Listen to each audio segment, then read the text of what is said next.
Sonny Dykes has the right type of personality to coach in the current environment of college football.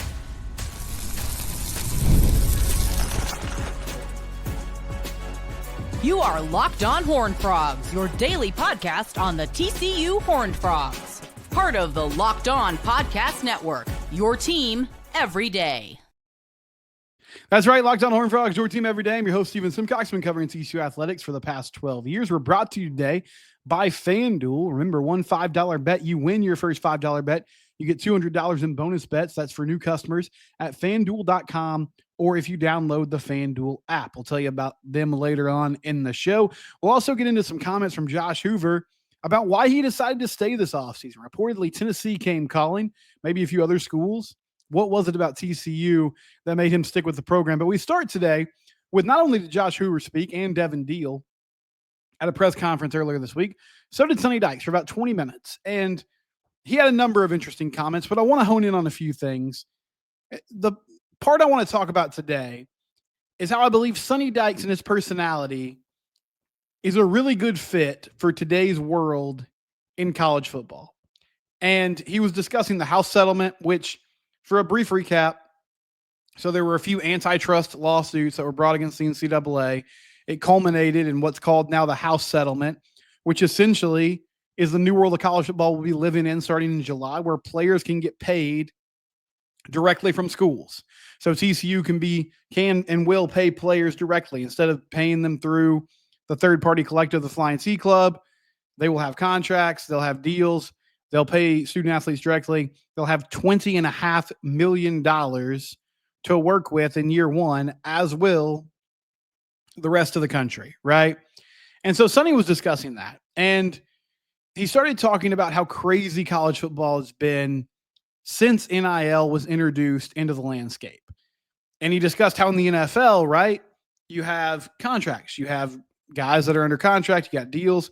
So even if a player's unhappy, they have a few options. They can hold out if they want a new deal. They can demand a trade. But the team doesn't have to adhere to any of that. And unless they're a free agent, there's no other organizations coming in over the top and saying, hey, you know what? You just had a good season. Let me double your pay.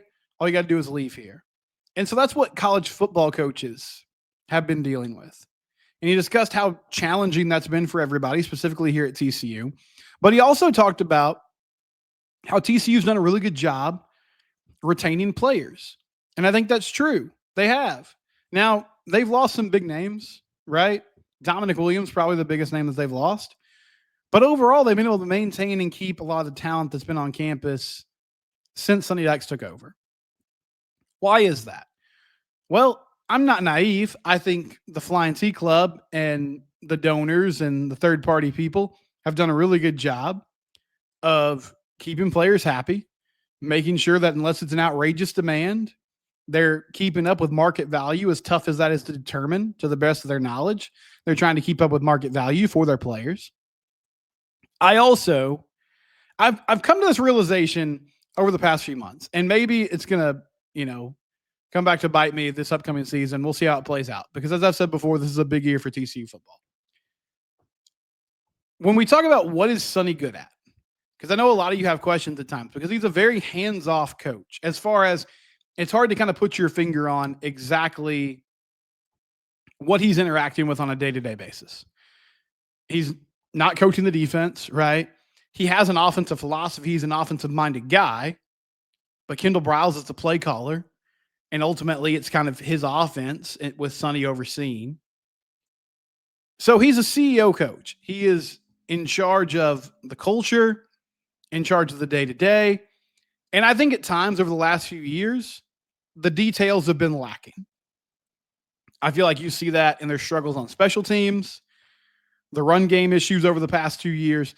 There have just been parts of this team not playing complementary football for a year and a half before turning things around the second half of last season. All that falls back on the coach in my mind. But what I think he is really good at is building a positive culture where people feel empowered, where people feel trusted, and they believe they can go out and perform to the best of their ability. And they enjoy being at TCU. And Sonny also gave credit to the school, which, I mean, if you're watching or listening to this podcast, like me, you probably have great feelings about TCU if you were a student there, an alum. Like, it's a great place to be. So, yeah, that plays a factor. Overall, though, I think the culture of the football program is in a really healthy place. And Sonny does a good job of building that. So that's super beneficial in this world of college football where there's so much freedom of movement. He also, when he was talking about all the changes and everything that was happening around the sport, he said that one area where he felt he had an advantage is so many coaches across football. It's not just a college football thing, but I think especially in college, because for years you really could build and develop your program almost exactly the way you wanted to. A lot of those college coaches, they want control. They want to be in charge. They want to have their hands on every aspect of the team and have sort of this my way or the highway mentality. And Sonny's never been like that. These are his words, not mine. Because I've never really been like that. And so I think that's been helpful to me. And I agree with that. Now, hear me. I think there's multiple ways to coach a team. If you're going to be a player's coach and you're going to have kind of a hands-off mentality and you're going to really let guys be themselves, you still have to have discipline. Whether that's player-led, whether that's from the coaching staff, that still has to be a huge part of what you're doing. I do believe, though, there's something to be said for the way that he has built this program to a place where guys feel like they can be themselves. They feel like they have a say in what's going on. And while for years, maybe that was frowned upon and looked at as, well, you don't have control of what your team's doing on a day-to-day basis. I think in today's world of college football, where guys are getting offered crazy deals and opportunities to leave, it's a great benefit to have a coach who approaches his program with that mentality. And if you don't believe me, just look at this offseason. Jamel Johnson had a good year at safety. He enters the portal. TCU gets him back. Josh Hoover, his representatives get a phone call from Tennessee after Nico Amaliava leaves. Hey, any interest? The answer was no. I've heard from some parents of offensive and defensive linemen that have reached out to me and said, hey, there's a good market out there for these guys. And my son had a chance to go somewhere else. And he stayed put. Now, they lost James Brockermeyer to Miami. But for the most part, they've kept this team together. And they're banking on this year that continuity paying off. They haven't gone super heavy in the transfer portal. I mean, they've gone and they've filled some holes, but there hasn't been this huge influx of players. For the most part, they've stayed with their guys. And the belief is we've got our coaches coming back, our offense coordinator, our defense coordinator, and we're ready. We think we have the core players in place to make a run to Arlington, to make a run at the college football playoff. And this year specifically, it really feels like it's the culmination of, okay, this is how you wanted to build the plane. This is the way you decided to do it. And I've told you earlier, it feels like TCU and Tech are kind of going about it in different ways. And this year might be a good case study in those philosophies and those principles. Tech they've said, hey, we have to go spend and get better from top to bottom on this roster. We've got a coach who's been around for a while. We haven't seen the results we want. We have to get more talented.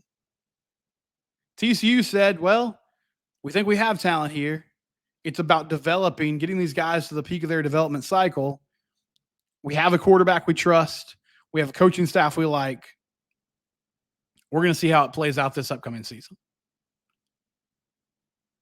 But I do think, and I hate to compare these two guys, I try not to do it all the time. One of the reasons it didn't work late in Gary's tenure, he didn't really know how to pivot and do it any other way. And I understand that. He had been so successful for years. He probably thought to himself, why would I change? These other guys need to change. But as the winds were shifting, he just didn't have any sort of counter to get back on track. Sonny, I think, has made some, they've been subtle. They haven't been major, but he's made some changes here and there to stay afloat. Now, this is the year that it's about more than staying afloat. It's about thriving and getting back in the championship conversation. When we come back, why did Josh Hoover decide to stay this offseason? That's coming up next here on Locked On Horned Frogs, your team every day. One of our most loyal sponsors, FanDuel, FanDuel.com. You can download the FanDuel app. MLB season in full swing. NBA playoffs, NBA finals going on. Go to FanDuel.com or download the FanDuel app. Your first $5 bet, if you win that bet, you get $200 in bonus bets if you're a new customer. Again, head to FanDuel.com and place your first $5 bet. If it wins, you'll get $200 in bonus bets. I've told you guys that over-under for TCU at 6.5. Come on. It's over. It's got to be over. That's just taking money. North Carolina, 1.5-point favorites against the Frogs. I like the Frogs to cover. I like the Frogs to win that ball game.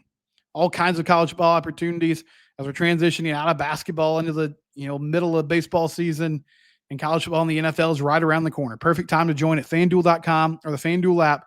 You win your first $5 bet, you get $200 in bonus bets. FanDuel, official betting partner of the NBA and a proud sponsor of the Locked On Network. All right, so after Sonny Dykes spoke, we got to hear from Josh Hoover, returning quarterback, essentially entering his third season as a starter, as crazy as that is to believe. I mean, it's not that long ago we were talking about Chandler Morris being the guy. Josh takes over after the injury, hits the ground running, and then I think really throughout the entire year last year established himself, but specifically that last half of this past season established himself as the dude. When asked about why he stuck around, we heard about the Tennessee rumors, had an offer to go there. At least Tennessee reached out to his people and said, hey, is there any interest? Is there any mutual interest in, him coming over here? And he said, no. This is what Josh had to say. I love Fort Worth. I love TCU. This is the place I want to be. I see TCU as a top program, and that's why I came here. Now, again, money's involved here too, right? Like we can all level with ourselves and be real with one another. TCU took care of him. They took care of him this past offseason. Before that, financially, he was doing well. But I'll also say this. Again, this season will really prove what the end result is. But an underrated thing the coaching staff did, they had multiple chances over the past couple of years to move on from Josh Hoover.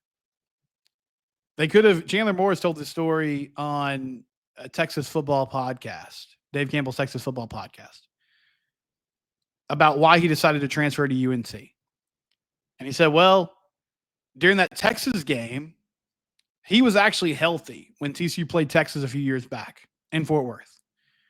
And Josh had some bad moments, threw some picks, rough first half.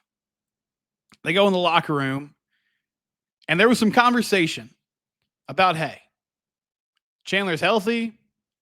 Should we just give him a shot here? Give him the second half of this ball game to see if he gives us a spark, to see if something different happens, if he figures it out. And then we'll just kind of move on from there however we need to for the rest of the season. But they didn't do that. They decided to stick with Josh Hoover. And Josh ended up playing really well in the second half of that game. He played well in the last couple of weeks of that season. And then that was a signal to Chandler, like, okay, it's not my job anymore. That offseason, He has an injury. Josh, I'm speaking of. He misses spring practice.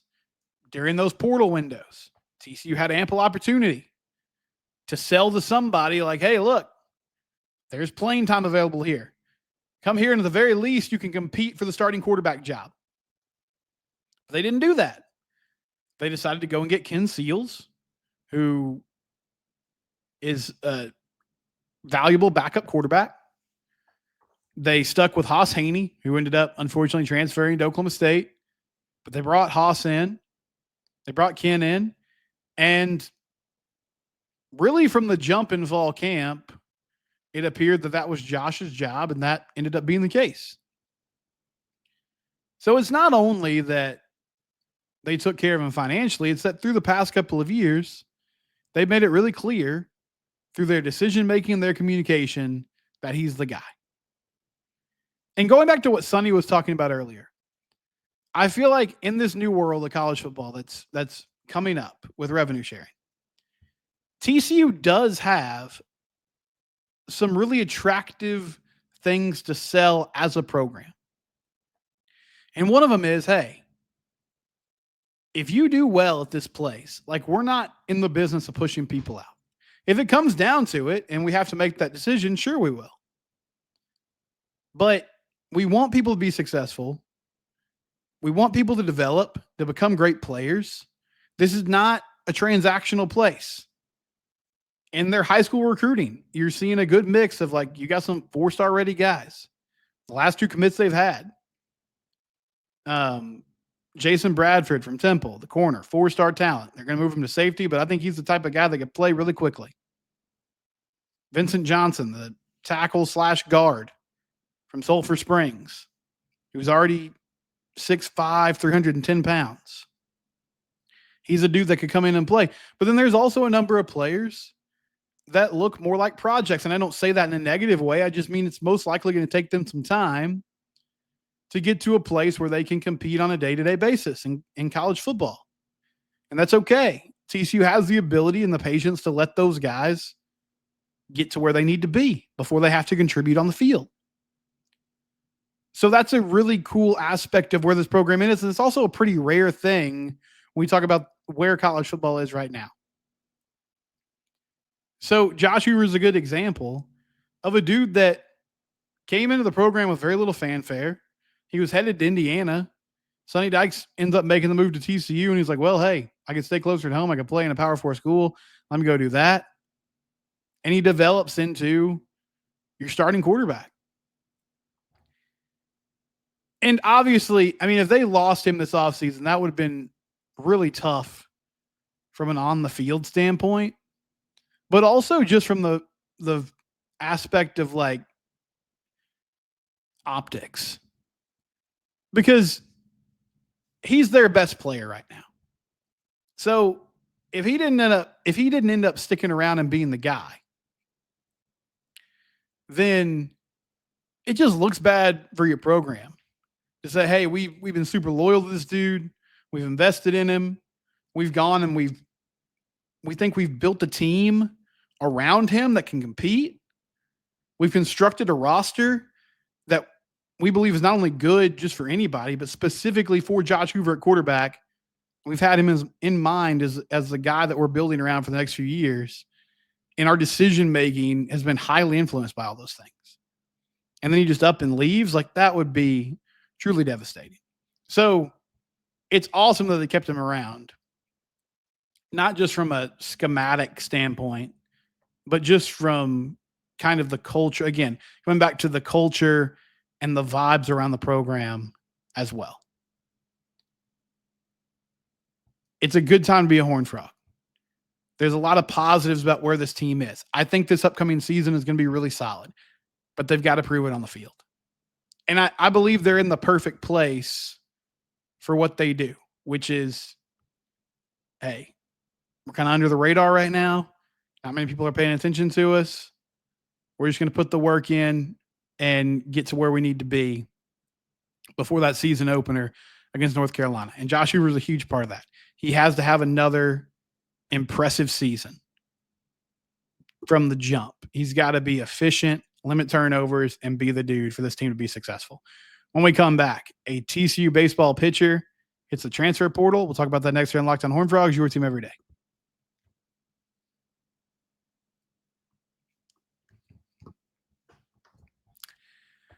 Cole Klecker is in the portal. And I mean, from a production standpoint, it's a loss. Cole is not a weekend starter. I do think he gave you some versatility as a dude who could start on a Tuesday, but also could be valuable in the pen in long relief. And they're missing arms like that right now. But mainly what I want to talk about with this news is, first of all, best of luck to him. Cole was really good as a Frog, had some great moments, was the best pitcher on a team that was in Omaha, that was in the College World Series. It just didn't end up, working out long-term for him. So I hope that he lands in a good spot for him moving forward. But it's fascinating to think about where he was a few years ago. Like, he didn't come into the season as a freshman a few years back as someone who was expected to get a lot of opportunities. And then I remember TCU had a rough series against Florida State. They lost the first 2 games. They got down like 4-0 in game 3. And Cole came out of the bullpen. It was one of his first appearances in his career. And it was just sort of like, okay, they're going to give this guy a shot to see if he can stop the bleeding and maybe eat some innings today. And he was outstanding. He went multiple innings, shut Florida State down, allowed TCU to get back in that game. They end up winning it. They don't win the series, but they salvaged that game. And then really from then on, he was their starter. And it was a very up and down year until late in the season. They caught fire. But he was the ace of that staff. And going into the College World Series, I mean, he started against Oral Roberts in that opening game. He started against Florida in the elimination game in the semifinals. They had to beat Florida twice to move on to the championship game, but you know what I mean. Like, season on the line against one of the best teams in the country, they threw Cole on the mound. And then last year just gave up, or 2 years ago, gave up so many home runs. This past season, dealt with some injuries, wasn't consistently in the rotation or really in the bullpen, made a couple Tuesday starts. But it's unfortunate because there was so much potential. I mean, he was a guy that pounded the strike zone. Teams caught up to that and caught up to that fastball and started hitting out of the park. And then it was just like he never could really find the adjustment that he needed to get back to a place where he was consistently on point again. But I'm curious to see where he lands. And a lot of questions pitching-wise this offseason. Tommy Laporte's returning.